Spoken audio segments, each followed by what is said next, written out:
바울을 폴이라 하거든요. 바울의 리더십,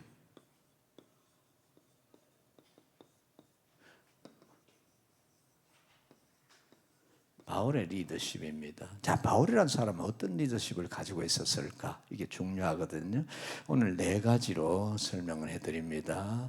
1번 저기 쓰고요. The purpose driven life, 이런 말이 있습니다.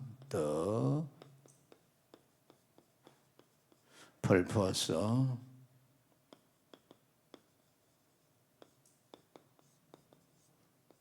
이게 무슨 말인가? 목적이 이끄는 삶이라는 뜻이거든요. 같이 봅니다. 목적이 이끄는 삶. 사도 바울은 목적이 이끄는 삶의 리더십을 가지고 있었어요. 바울의 목적이 뭡니까? 그는 이 세상에 산다는 그 목적, 삶의 목적이 분명했어요. 예수 그리스도의 복음을 전하는 거였습니다. 그래서 예수님을 사도행전 9장에 만나잖아요. 사도행전 9장에 예수님을 만나는데 그가 하늘의 빛을 보고 실명합니다. 그래서 다마스쿠스, 다메섹이죠. 그 직가라고 합니다. 다마스쿠스는 뭡니까?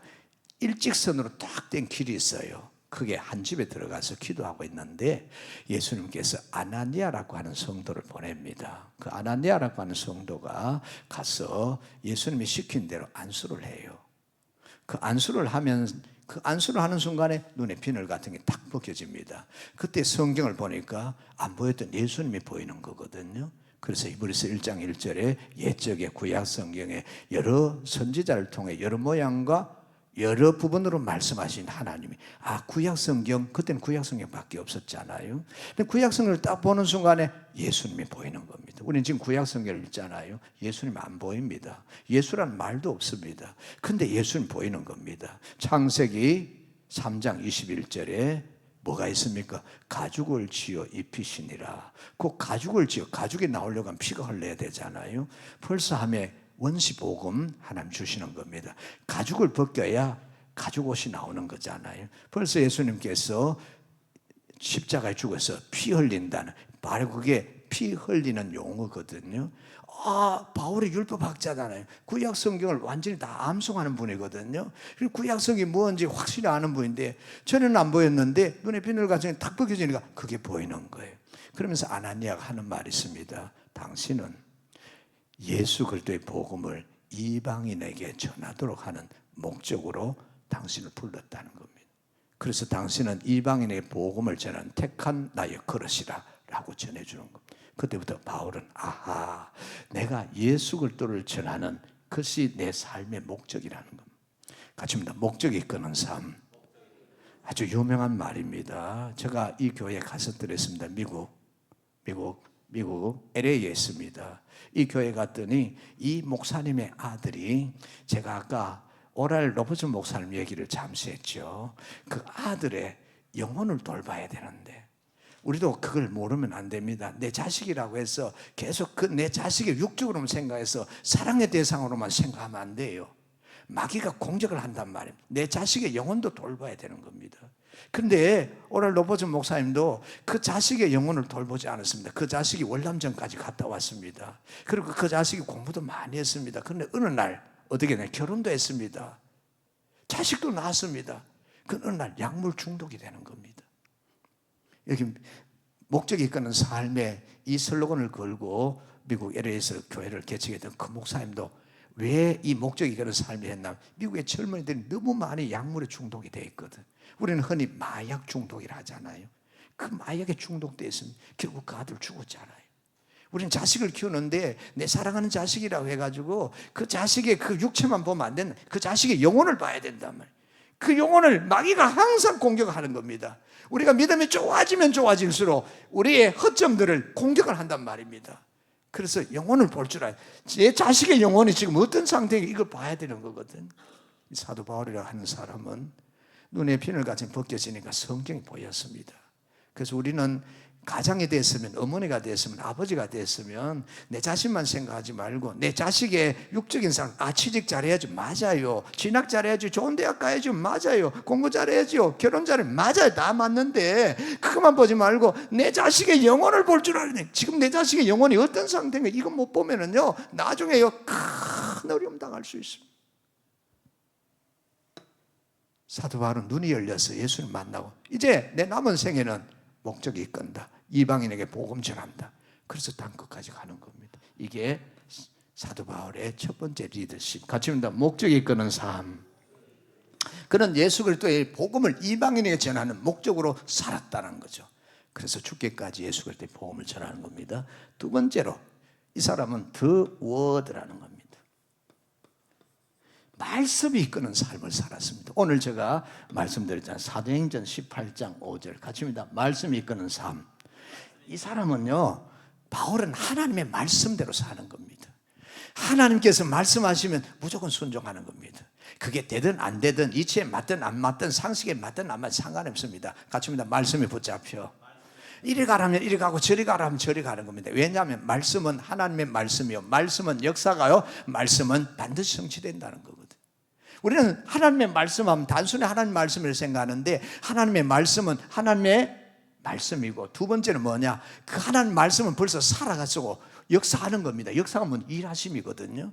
그 말씀은 벌써 우리에게 말씀이 딱 주어졌잖아요. 그러면 그 말씀이 그냥 말씀으로 있는 게 아니고 그거는 글자고요. 글자고 말씀이 우리한테 딱 주어지면 아멘 하는 순간에 가십니다. 아멘.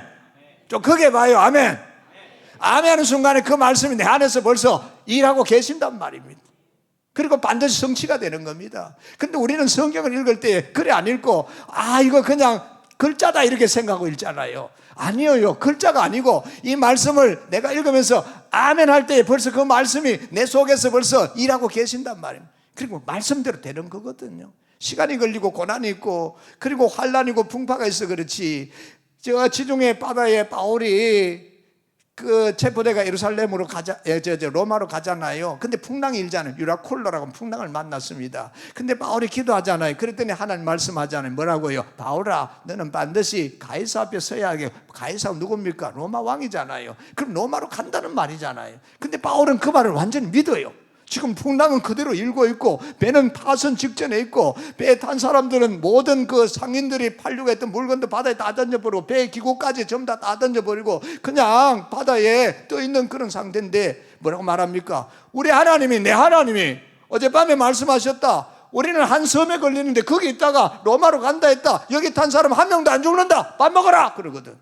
아니 제수가 하는 말을 선장도 듣고 그리고 로마 군인도 다 듣고 그 배에 탄 바울을 포함해 276명인데 바울의 말을 다 듣는 거예요. 바울이 뭡니까? 하나님 말씀을 절대 믿어버렸다는 거예요. 진짜로 한 섬에 걸렸는데 멜디의 섬이잖아요. 그 섬에 들어갔더니 기적이 일어나고 그 섬에서 석 달을 하면서 겨울을 보내고 난데 그 다음 봄 돼가지고 배 타고 로마로 가잖아요. 하나님 말씀은 그대로 된다는 거예요. 그래서 오늘 또 우리가 이 하나님 말씀을 들을 때 그냥 성경에 기록되는 게 바이블에 기록되는 그 말씀이라 생각하지 말고 이 말씀이 있는 순간에 아멘이 나오거든. 그 말씀대로 됩니다. 왜? 벌써 듣는데 아멘 하는 그 순간에 역사하고 있기 때문에 그렇단 말이에요. 저기 권사님도 계시잖아요. 저 권사님 내 말대로 했으면 좋았을 거를 내 말대로 안 한다니까. 내 말대로 하지 말고 하나님 말씀대로 하라니까. 하나님께서 저가 괜히 또 얘기했네. 그냥 하는 얘기예요. 하나님의 말 그런 게 있어요. 그런 게 있다니까. 여러분들 몰라도 그런 게 있다니까. 그 말하면 알아듣잖아요. 고개 끄덕끄덕 거리잖아요. 그게 뭡니까? 하나님께서 이 교회 저를 괜히 세워놓은 게 아니라니까요. 왜냐하면 여러분 축복하라고 세워놨거든. 그래서 민수기 6장 22절 27절에 말씀하잖아요. 여호와는 아론에게 이 축복하라고 했어요. 아론이 뭡니까? 신약 넘어오면 목사잖아요. 제사장 목사잖아요. 세워놓고 하는 말이 아론에게, 아론 자손에게 이스라엘 백성들을 축복하게 하라. 여호와는 그 얼굴을 우리를 향하여 드사 은혜 베푸시기를 원하며 평강 주시기를 원하노라. 복 축복하라 그러잖아요. 그래서 제가 하는 말을 여러분 그냥 한쪽 귀로 들고 한쪽 귀로 흘러도 좋아요. 그렇지만 복이 귀로 들어왔다가 귀로 나가본다는 것은 아시면 돼요. 우리가 중요한 거거든. 말씀 따라 했다는 거. 그래서 사도 바울은 말씀이랑 가니까 사도 바울의 제자들이 사도 바울은 말씀이라니까 무조건 순종하고 가네. 리더십이었다는 거죠. 그래서 따라했다는 겁니다. 우리도 그렇습니다. 우리가 교회 각 분야의 리더로 이렇게 섬길 때에 여러분들이 하나님 말씀을 해보자, 같이 합니다. 말씀대로 해보자 하면 된다, 가시면 반드시 된다는 겁니다. 세 번째로 이 사도 바울의 리더십은 어떤 리더십입니까? 같이 합니다. 성령을 따른다라는 겁니다. 그렇습니다. The Holy Spirit. 제가 늘 얘기하지만 이 스프린트 할 때에 이 S자를요 소문자로 쓰면 귀신이 되는 거예요. 그리고 사람 마음이 되고 정신이 되는 거예요. 반드시 대문자로 써야 돼요. 그래야 성령이 되는 거예요. 홀리 스프릿, 성령에 이끌려. 성령이 이끌려가 있어요. 그게 이제 사도행전 오늘 아침에 말씀했잖아요. 20장 22절이란 말입니다. 그 성령이 우리 안에 들어오시면 우리가 상상할 수 없는 지혜가 있고 능력이 있고 권세가 있고 권능이 있는 거예요. 내가 어떻게 이런 일을 할 수 있나? 저 미국에 오랄 로버트라는 목사님이 계셨는데 1940년대 50년대 미국에서 굉장히 역사한 그런 분입니다. 오랄 로버트 대학도 시험 봅니다. 그가 대학의 총장도 했습니다. 그분이 의과대학을 세우기도 하고 법과대학도 세우기도 하고요, 신학교를 세웠어요. 그 이후에 의과대학도 세우고, 참 이 사람이 놀라운 역사 일어납니다. 어떤 역사 일어났습니까? 하나님 앞에 간절히 기도하고 있으면 하나님이 오른손에 능력을 주시는 거예요. 근데 그 임재함이 5초, 10초, 때로는 1분밖에 안 돼요. 근데 하나님이 그 순간에 기도하고 있으면 이 오른손에 임재하는데 이게 은사거든요.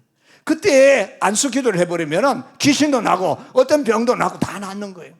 근데 의과대학을 세우려고 하니까 너무 어렵지 않습니까? 그럴 때에 어떻게 합니까? 의사 한 사람 불렀습니다. 당신 내가 의과대학을 세우려고 하는데 어떻습니까? 돈도 한 푼도 없고 아무것도 없습니다. 말도 안 되는 소리입니다 하고 가버렸습니다. 근데요, 어느 날 이 정형외과 의사인데 수천 명의 미국 사람들을 수술해가지고요, 아주 저명한 미국에서 유명한 의사입니다. 근데 이 사람이요, 저 집안에 있는 잔디를 깎다가 잔디 깎는 기계가 있잖아요. 그 잔디 깎는 기계를 하다가 이 오른손 손가락이 다 들어가 버렸습니다.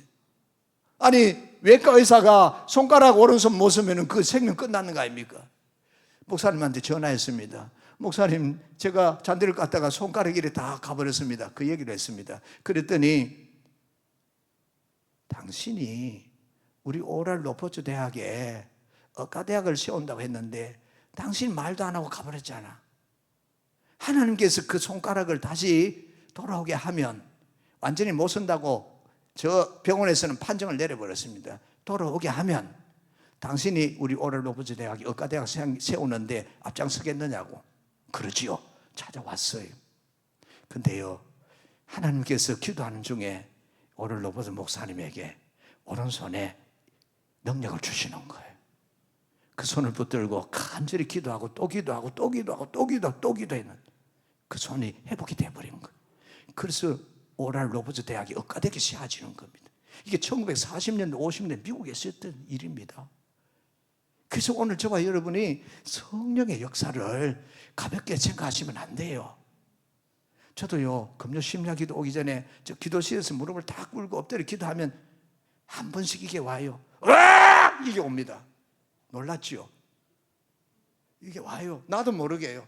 방 안에 탁 터지면서, 그죠? 막 기도가 터질 때가 있어요. 그게 오래 안 가요. 그저 한 5분, 10분인데. 그러면 제 마음속에, 그죠? 기쁨이 있고요, 확신이 찾아오는 거예요.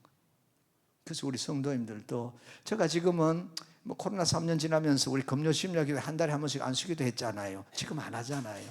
이제 몸도 피곤하고 힘들고 예배당 건축하는데 너무 어렵고 정신적 여유도 없고 그래서 안 했지만 앞으로 기도하는 중에 다시 시작을 한번 해보려고 해요. 여러분 기도해 주십시오. 성령의 충만한 리더십을 가지고 있었습니다. 사도 바울은. 네 번째, 이 사도 바울은 어떤 리더십을 가지고 있습니다. 같이 합니다. 하나님께 영광. 하나님 영광. 글로리 투 갓. 하나님께 영광이로. 이 사람은요, 글로리 투 갓. 하나님께 영광. 하나님께, 같이 합니다. 하나님께 영광. 이 사람은 하나님 영광이. 디모데후서 4장 17절에 내가 하나님이 함께 하심으로 복음 전했다. 그러므로 그의 영광의 나라에 들어가도록. 이 사람은요, 오직 한 가지 있었는데 하나님께 영광. 같이 합니다. 하나님 영광. 하나님 영광. 내가 하나님 영광을 위해서라면은 뭐든지 다 하겠다는 거거든. 우리 교회도요, 하나님 영광 돌리고 두 가지 더 해야 될 게 있어요. 두 번째는 뭐냐? 같이 다 교회 덕을 세우고. 어쨌든 교회 덕을 세워야 됩니다. 덕이 뭡니까? 유익이거든. 교회 유익을 세워야 됩니다. 많은 사람들이 교회에 해를 끼칩니다. 아니요, 그러면 안 돼요. 교회 유익을 끼쳐야 돼요. 그리고 이웃의 전도문을 열어야 됩니다. 그것이 우리 그리스도인의 삶인 줄로 믿습니다. 바로 사도 바울은 어떤 리더십을 가졌나? 하나님께 영광을 돌린 리더십. 저와 여러분도 하나님께 영광, 그러면 많은 사람들이 그 리더십을 따라오게 되는 겁니다. 사도 바울의 리더십 4가지, 그는 목적이 이끌었다. 예수 그리스도의 복음을 이방인에게 전하는 리더십을 갖고 있었다. 오직 말씀, 성령의 이끌림을 받아서 하나님께 영광 돌리는 이런 리더십을 가지고 있었다는, 저와 여러분도 이 바울의 리더십을 가질 수만 있다면 하나님 역사하십니다. 주여 한번 부르고 같이 기도하겠습니다. 주여, 사랑이 많으시고 내가 풍성하신 우리 하나님 아버지, 우리 모두가 다 바울의 리더십을 공부했습니다. 우리에게도 이 리더십을 따라가 주시고, 우리는 사나 죽거나 예수 그리스도의 사람으로 살아가게 하시며, 하나님 말씀이라면 절대 순종하고 성령의 이끌림을 받아서 하나님께 영광 돌리는 우리의 삶이 되게 하여 주소서. 그리하여서 하나님께서 바울을 쓰신 것처럼 우리 모든 교구장님, 디렉터, 셀리더, 그리고 피택된 분들을 사용하셔서 하나님 나라 확장할 줄로 믿습니다. 할렐루야. 그러하신 아버지 은혜 감사합니다. 우리를 부르셔서 이기한 말씀을 듣게 하시고 바울의 리더십을 통하여서 우리가 도전받게 하시니 감사합니다. 성령님이 역사하셔서 바울의 리더십, 우리의 리더십이 되어서 수많은 사람들을 예수께로 인도할 수 있는 귀한 삶을 살아가는 우리가 되게 하옵소서. 삶의 현장 속에서도 항상 이 바울의 리더십이 나타나서 회사에서나 사업장에서나 가정에서나 우리 삶의 현장에 이런 리더십이 발휘될 수 있는 우리 모든 교장님, 디렉터, 셀리더, 피택된 권사님, 집사님 되게 하옵소서. 예수님 이름으로 기도합니다. 아멘. 할렐루야. 하나님 영광의 박수 올리고요. 같이 옵니다. 우리는 리더다. 같이 옵니다. 우리는 리더다. 옆에 사람 앞에 우리는 리더입니다. 한번 말씀해 주시고 안녕히 돌아가십시오. 감사합니다.